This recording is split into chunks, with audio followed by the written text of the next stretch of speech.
Students, now we will going to discuss a phenomena occurs due to refraction of light and the name of the phenomena is apparent death. बच्चों जो ये apparent depth topic है बच्चों examination point of view से बहुत important है, तो बच्चों हम अच्छे से कंसंट्रेट होकर इस टॉपिक को समझेंगे कि ये अपरेंट डेप्थ होता क्या है, ये अपरेंट डेप्थ बच्चों क्यों होता है, ऐसी कौन सी कंडीशन है बच्चों जब अपरेंट डेप्थ हमें दिखता है और कैसे हम इस apparent depth of the object को कैलकुलेट कर सकते हैं। इन चारों के चारों क्वेश्चन का आंसर बच्चों हम इस टॉपिक में करने वाले हैं, आर्य भाषण में डिस्कस करने वाले हैं, ठीक है ना। तो बच्चों सबसे पहले ये अपरेंट डेप्थ होता क्या है बच्चों, इसको डाइजेस्ट करना थोड़ा सा इंपॉर्टेंट है। तो ध्यान देना बच्चों, ये अपरेंट डेप्थ होता क्या है, मैं आपको सिंपल एक एक्सपेरिमेंट से बच्चों समझाता हूं जो कि आप अपने घर पे भी कर सकते हैं। तो ध्यान देना बच्चों, मैंने क्या लिया है बच्चों, दो ये आइडेंटिकल ग्लास टम्बलर्स लिए, ठीक है ना। ध्यान देना बच्चों, इस एक ग्लास में तो वाटर प्रेजेंट नहीं है और दूसरे ग्लास में बच्चों वाटर प्रेजेंट है। दोनों ग्लासेस में बच्चों मैंने कॉइन लिया है और ये दोनों आइडेंटिकल कॉइन्स है और दोनों के दोनों बच्चों जो कॉइन्स है वो bottom of this glass tumbler में प्रेजेंट है, मतलब actual depth of both these coins is equal. आर्य भाषण में दोनों के दोनों आइडेंटिकल ग्लास टम्बलर से दोनों के दोनों आइडेंटिकल कॉइन्स जो कि बॉटम ऑफ दिस ग्लास में रखे हुए हैं, लेकिन एक ग्लास बच्चों एम्प्टी है और एक ग्लास किससे भरा हुआ है बच्चों, वाटर से भरा हुआ है आर्य भाषण में। अब हम क्या करेंगे बच्चों, दोनों ग्लास के अबव जो एक कॉइन्स रखे हुए हैं उसकी डेप्थ को बच्चों हम ऑब्जर्व करेंगे। तो ध्यान देना बच्चों, जब मैंने जो कॉइन एम्प्टी ग्लास में रखा हुआ है उसकी डेप्थ को ऑब्जर्व किया और जब मैंने बच्चों जो कि कॉइन वाटर के अंदर रखा हुआ है या फिल्ड ग्लास के अंदर रखा हुआ है उसकी डेप्थ को ऑब्जर्व किया, तो जो कॉइन वाटर के अंदर रखा हुआ है उसकी डेप्थ बच्चों मुझे लेस दिख रही है। आर्य भाषण में जो वाटर के अंदर कॉइन रखा हुआ है वो क्या है बच्चों, उसकी डेप्थ मुझे कम दिख रही है as compare to coin place in empty glass. तो ध्यान देना बच्चों, दोनों आइडेंटिकल ग्लासेस थे, ठीक है ना, लेकिन और दोनों कॉइन्स है वो भी क्या थे बच्चों, आइडेंटिकल थे। आपको दिख रहा होगा बच्चों दोनों के दोनों आइडेंटिकल ग्लास और दोनों कॉइन्स भी क्या है बच्चों, आइडेंटिकल है। लेकिन जब मैंने उसको ऊपर से देखा तो जो कॉइन वाटर के अंदर रखा हुआ था उसकी डेप्थ मुझे कम दिख रही थी as compare to coin place in empty glass. अगर आप बच्चों यहां से देखेंगे सामने से तो जो एज है कॉइन का जो कि वाटर के अंदर रखा हुआ वो आपको ज्यादा दिख रहा होगा आर्य भाषण में as compare to as of the coin place in empty glass. आर्य भाषण में देखने से लग रहा है बच्चों, आप सामने से देखेंगे आपको लग जाएगा और आप अगर घर पे भी एक्सपेरिमेंट करेंगे आपको बच्चों लग जाएगा कि जो ये कॉइन वाटर के अंदर रखा हुआ है, एक डेंसर मीडियम में रखा हुआ है, उसकी डेप्थ मुझे कम दिख रही है as compare to coin place in empty glass. This less depth than the actual depth of the object when object is placed in optically denser medium, this is called as apparent depth। ध्यान देना बच्चों, जब हम object को denser medium में रखते हैं और रेयरर मीडियम से ऑब्जर्व करते हैं तो जो ऑब्जेक्ट की डेप्थ है हमें एक्चुअल से क्या दिखती है बच्चों, कम दिखती है। तो जो ये रेज्ड डेप्थ होती है, जो ये लेस डेप्थ होती है एक्चुअल डेप्थ से, that less depth is called as apparent depth. आर्य भाषण में जो डेप्थ हमें दिख रही है वो एक्चुअल से कम है और जो डेप्थ हमें दिख रही है उसी डेप्थ को हम क्या बोलते हैं बच्चों, अपरेंट डेप्थ बोलते हैं। तो ध्यान देना बच्चों, अपरेंट डेप्थ क्या होती है, अपरेंट डेप्थ क्या होती है बच्चों, when an object is placed in optically denser medium and we observe it from optically rarer medium, then object is appear to be at less depth than its actual depth, then this depth is called as apparent depth। और ये बच्चों apparent depth हमें कब दिखती है, जब object किसमें रखा हो बच्चों,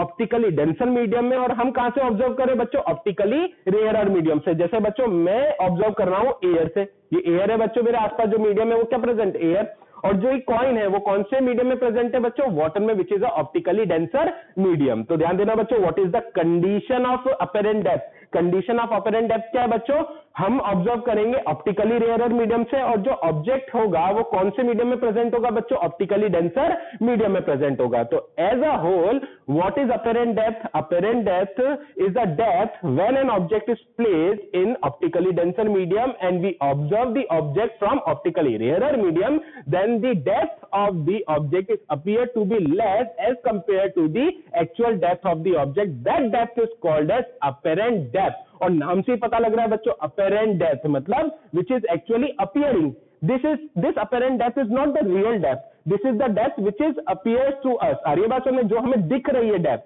आर्य भाषण में वो अपरेंट डेप्थ है और वो एक्चुअल डेप्थ से क्या है बच्चों, लेस है। तो व्हाट इज अपरेंट डेप्थ बच्चों, हमें ये समझ में आ गया, उसकी डेफिनेशन समझ में आ गई और अपरेंट डेप्थ कब होता है उसकी कंडीशन हमें समझ में आ गई, जब ऑब्जेक्ट ऑप्टिकली डेंसर मीडियम में होता है और हम ऑब्जर्व कहां से करते हैं इस ऑब्जेक्ट को, ऑप्टिकली रेयरर मीडियम से। तो ध्यान देना बच्चों, जो ये अपीरेंट डेप्थ है इसका सिंपल सी डेफिनेशन है और कैसे उसको लिखेंगे बच्चों वो हम डिस्कस करते हैं।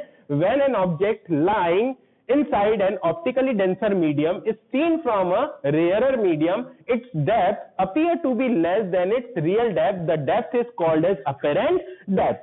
आ रही है बात समझ में? जब भी ऑब्जेक्ट को, बच्चों बार बार मैं रिपीट कर रहा हूं इसलिए बात ताकि आपको याद हो जाए कि अपीरेंट डेप्थ कब होता है, जब भी हम ऑब्जेक्ट को ऑप्टिकली डेंसर मीडियम में रखते हैं और ऑब्जर्व करते हैं ऑप्टिकली रेयरर मीडियम से, तो जो ऑब्जेक्ट की डेप्थ है वो एक्चुअल डेप्थ से लेस दिखती है। That depth is called as apparent depth of the object. आ रही है बात समझ में? तो ये अपीरेंट डेप्थ क्या होता है बच्चों, ये हमें समझ में आ गया।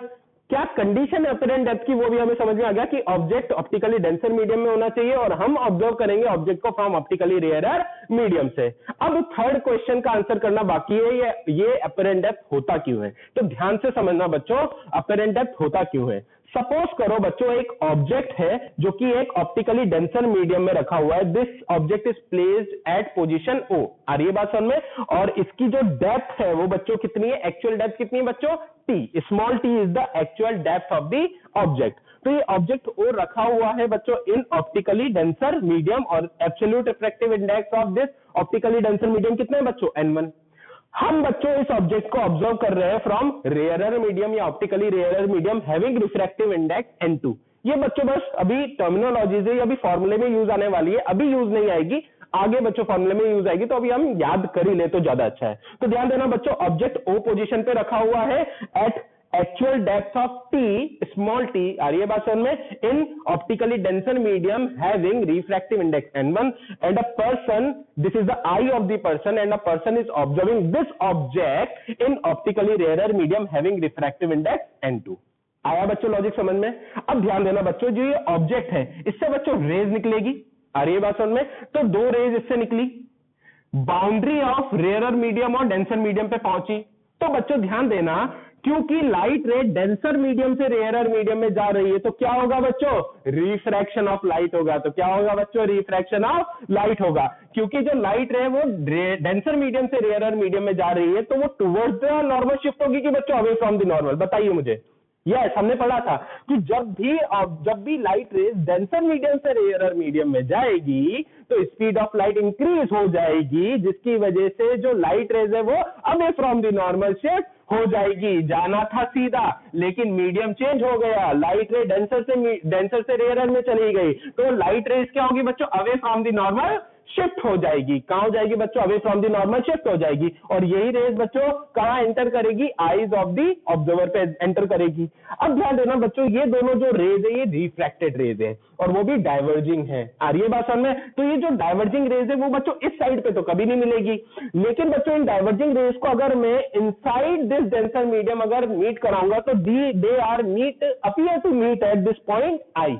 आइए बात समझ में? ये दोनों रिफ्रैक्टेड रेज बच्चों इस साइड मतलब अपवर्ड डायरेक्शन में तो मीट नहीं करेंगे, लेकिन हम अगर इनको बच्चों अपीयर टू मीट कराएंगे, मतलब अगर हम इनको एक्सटेंड कर देंगे इन डेंसर मीडियम, तो रेयरर मीडियम में तो बच्चों ये जो रिफ्रैक्टेड रेज है मीट नहीं करेगी, डेंसर मीडियम में बच्चों ये मीट करेगी एट पॉइंट आई।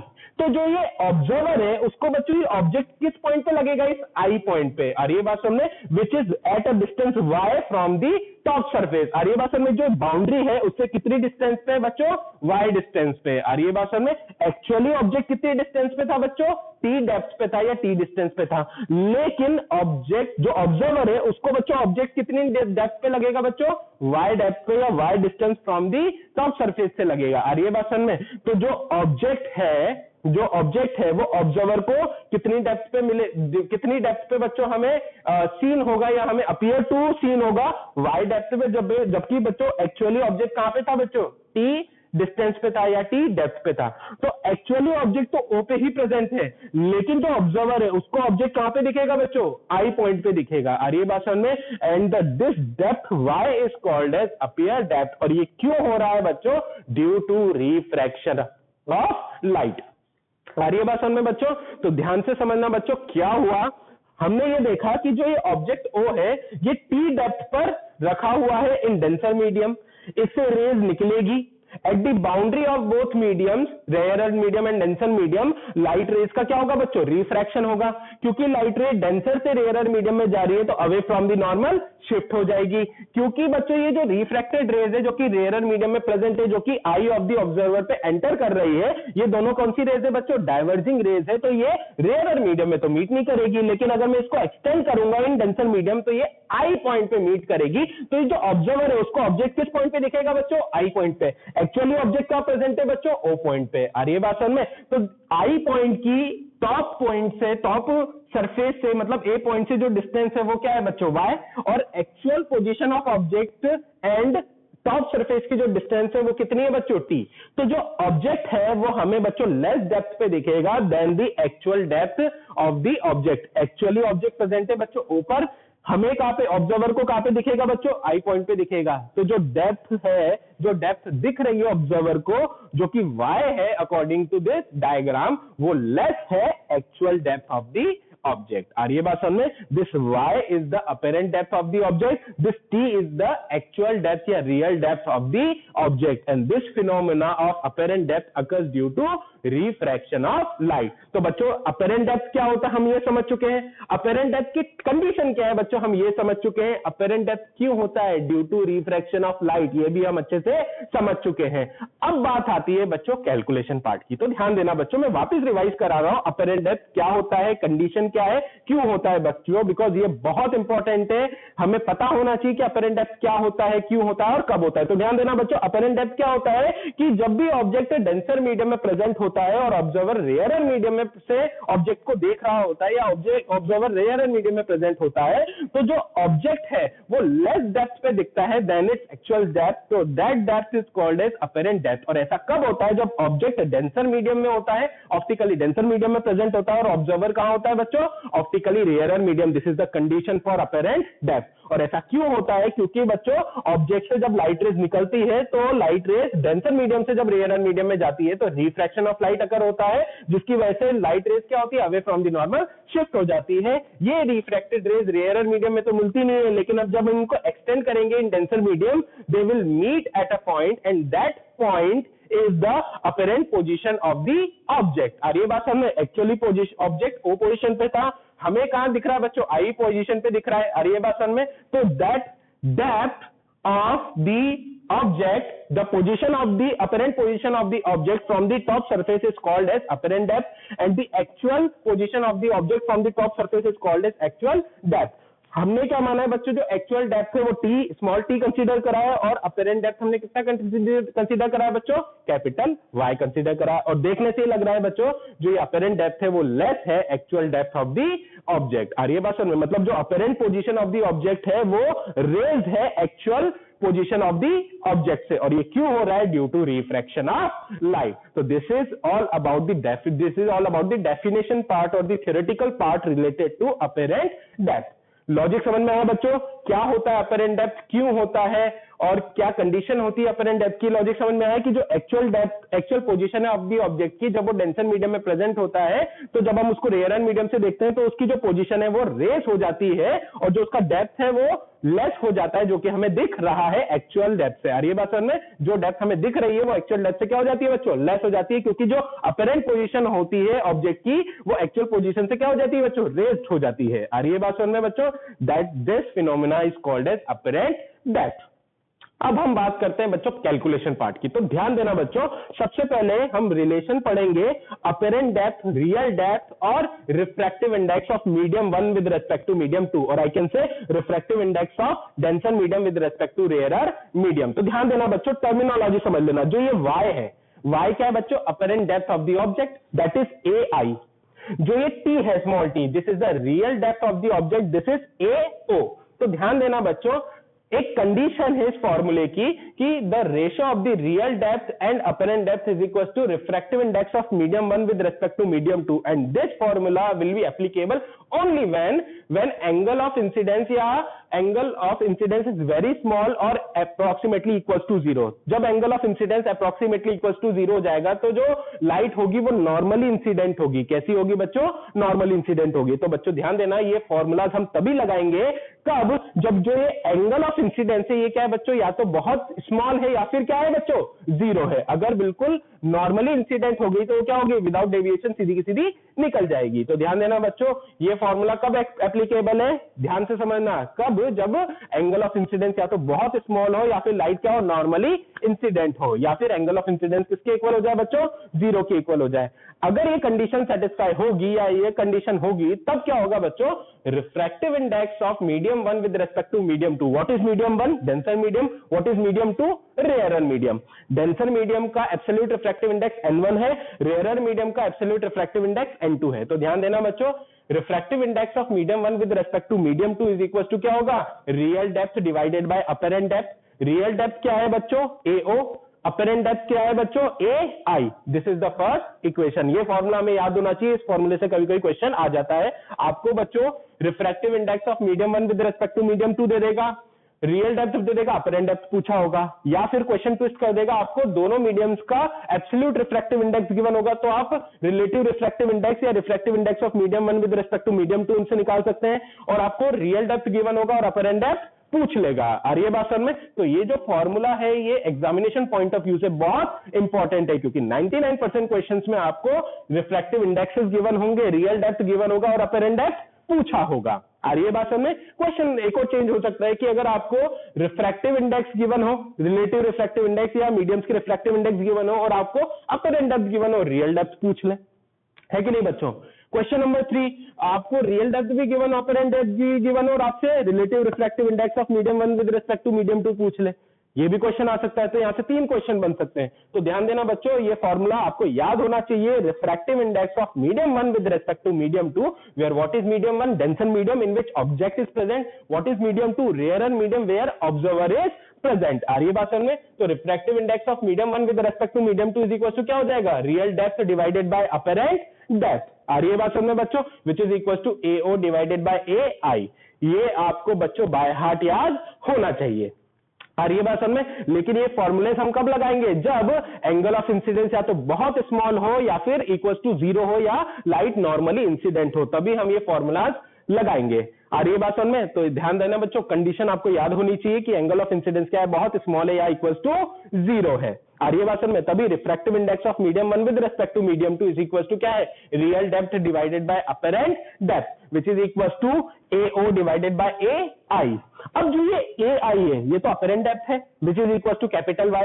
जो ये AO है ये क्या है बच्चों, रियल डेप्थ है, which is equal to small t। तो ध्यान से समझना बच्चों, जो ये I पॉइंट है ये apparent position of the object है और ये O पॉइंट है ये क्या है बच्चों, actual position of the object है। तो बच्चों जब ऑब्जर्वर ने ऑब्जेक्ट को देखा तो जो उसकी पोजीशन है वो क्या है बच्चों, कुछ पर्टिकुलर डिस्टेंस से रेज हो गई। तो जितने डिस्टेंस से वो रेज हुई उसी को हम क्या बोलते हैं बच्चों, नॉर्मल शिफ्ट बोलते हैं। मतलब ये जो IO डिस्टेंस है यही क्या है बच्चों, नॉर्मल शिफ्ट है। इसी को बच्चों हम वर्चुअल डिस्प्लेसमेंट भी बोलते हैं। क्या बोलते हैं बच्चों, वर्चुअल डिस्प्लेसमेंट। नाम है, कोई बड़ी बात नहीं है। अरे बस हमें बस कैलकुलेशन पार्ट है, अलग अलग नाम है, हमें बस याद होना चाहिए। तो ध्यान देना बच्चों, जो ये AI है, AI क्या है बच्चों, apparent depth of the object. जो ये AO है वो क्या है बच्चों, रियल डेप्थ या actual depth of the object. तो जितने डिस्टेंस से ऑब्जेक्ट रेज हुआ है that distance is called as normal shift और वर्चुअल डिस्प्लेसमेंट। तो ध्यान देना बच्चों, what is normal shift, the distance OI through which the position of object appears to be raised is called as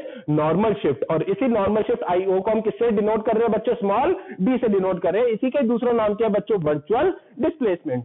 अब बच्चों question arise होता है कि इसको हम कैसे फाइंड आउट कर सकते हैं। तो ध्यान देना बच्चों, मुझे AI पता है, मुझे AO पता है, मुझे अपरेंट डेप्थ पता है, मुझे रियल डेप्थ पता है और मुझे नॉर्मल शिफ्ट निकालना है। तो दोनों को सब्ट्रैक्ट ही तो करना है। तो ध्यान देना बच्चों, OI which is the normal shift और virtual displacement which is denoted by small d is equal to क्या हो जाएगा बच्चों, एक्चुअल डेप्थ या real depth minus apparent depth which is equal to OA minus AI। क्या किया बच्चों, मैंने दोनों में से OI कॉमन ले लिया। जैसे ही कॉमन लिया तो बच्चों ब्रैकेट में 1 minus IA divided by OA हो जाएगा। अरे बात सुन, मैं दोनों के बीच में जो साइन है एज इट इज है। जैसे मैंने OA कॉमन लिया तो यहाँ पे तो 1 आ जाएगा, minus sign as it is, IA से क्या डिवाइड हो जाएगा बच्चों, OA डिवाइड हो जाएगा। अब आप बोलोगे सर इससे फायदा क्या हुआ, फायदा ये हुआ बच्चों, IA अपॉन OA, ये दोनों रेशो क्या है, IA तो अपरेंट डेप्थ है, OA एक्चुअल डेप्थ है। तो हमने ये पढ़ा था बच्चों कि AO डिवाइडेड बाय AI किसके इक्वल है, n 1 2 के। तो ध्यान देना बच्चों, IA डिवाइडेड बाय OA क्या है, इसी का ही तो रेसिप्रोकल है। आ रही है बात समझ में? N12 अगर AO डिवाइडेड बाय AI है तो AI अपॉन AO क्या होगा, 1 अपॉन N12। तो ध्यान देना बच्चों, IA डिवाइडेड बाय OA को मैं क्या लिख सकता हूं, 1 upon N12 minus sign as it is 1 as it is.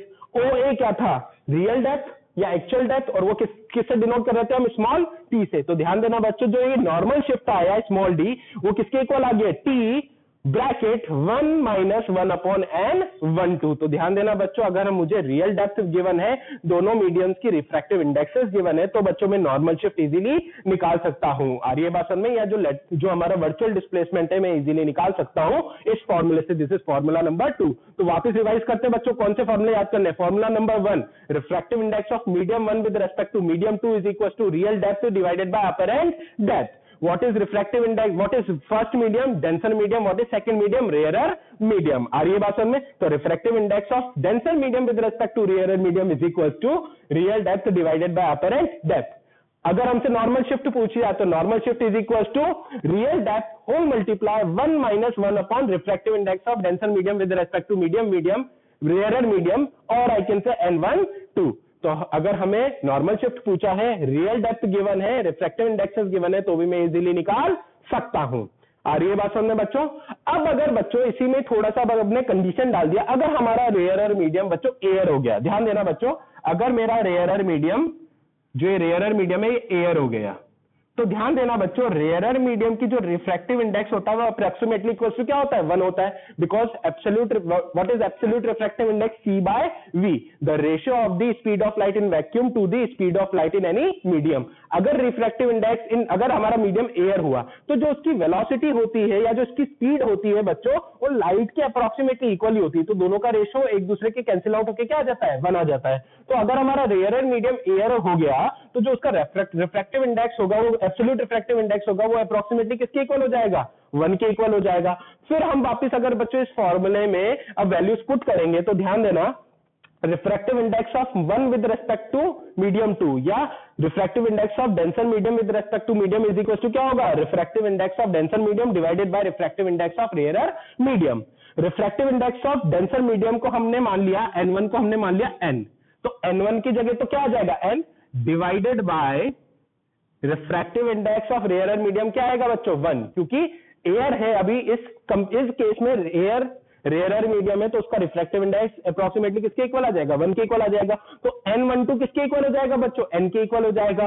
और ये जो N12 था, इस फॉर्मूले से हम क्या लिख सकते हैं, real depth divided by apparent depth. Real depth कितनी है बच्चों, small t, apparent depth AI कितनी है बच्चों, y। आ रही है बात समझ में? तो यहां से मैं N इज इक्वल टू क्या लिख सकता हूं, t अपॉन y।